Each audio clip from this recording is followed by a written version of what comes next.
Hey everybody, how's it going? And welcome to the second installment of the Geek Speak Radio Show movie reviews. This time around, J.J. Abrams' mysterious Super 8. I have to help Charles finish his movie.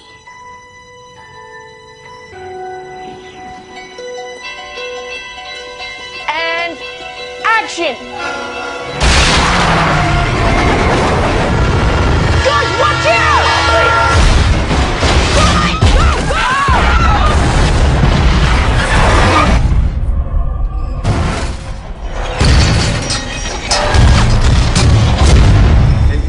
Freighter derailed. What the cargo was on that freighter, we don't know. I've got property damage, I've got theft.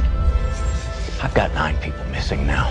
There are things happening around here that I can't explain. I saw it.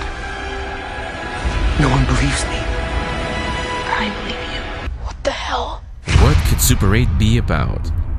Well, you're not going to find out in this review. It's a spoiler-free review, so those of you who haven't seen it, keep on listening because I'm not going to give anything away. So let's get into it. So, Paramount Pictures' Super 8, directed by J.J. Abrams, executive produced by Steven Spielberg. But you knew that because the posters tell you that. So as for the story itself, well, again, not going to get into details because this is a story that you need to go into not knowing anything about. And I love the fact that out of all the superhero sequel and big summer movies this year, Super 8 is the one that we really didn't know anything about. We thought we did, but we didn't. And that's pretty typical of every JJ project, as you all know. There was a viral campaign like for Cloverfield. This time around it was Rocket Puppeteers. I'll tell you right now, Rocket Puppeteers has nothing to do with the plot of Super 8. So those of you that have been following on the Rocket Puppeteers website, don't think you know because you don't.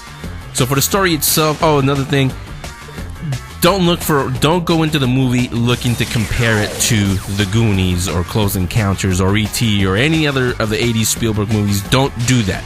I fell into that trap when I went on opening day, and because of it, I didn't really enjoy Super 8 for what it was until my second viewing, when I wasn't looking for the comparisons. Because if you look at this just as a story itself, it is a great, great story. It is a great family film. Yes, there are some scary moments. I'm not sure that the younger, under 12, maybe under 10, may be a little too scary for them. Some moments.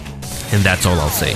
But as for, like I said, as for the story itself, it's 2 stories woven into one. And as I read later, after the movie came out, so I read some interviews with JJ, and he admitted that yes, it started out as one story, and then the other story got attached in.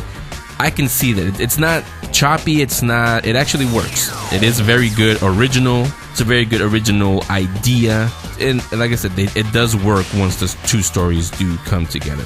There is an obvious nod to a very famous Steven Spielberg 80s movie at the very end. You'll know it as soon as you see it at the very end. Oh, and speaking of the very end, don't go away. There is something extra, not to do with the film, but there is something extra in there. Cool treat. You'll love it. The kids, because this is a movie that is carried by the kid cast. The kids, great. The main character, Joe Lamb, great. A lot of you will identify with him. I know I did in some parts, but a lot of you will identify with the character of Joe Lamb. Every other kid is not cute, but not annoying either.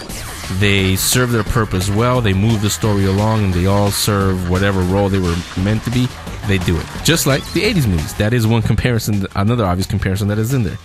Can't really say too much else without giving anything away, so that, like I said, I know there's people that have not seen it yet, so the bottom line is this: great story. Don't go into it looking to compare it to Close Encounters or any other movie. If you do that, you will rob yourself of the experience, the great experience that is Super 8.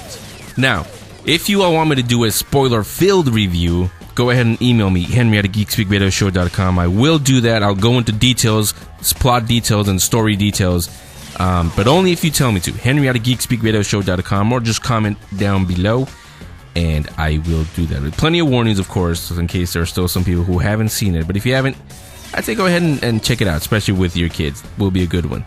So there you go. Till next time, I'm Henry with another Geek Speak Radio Show movie review.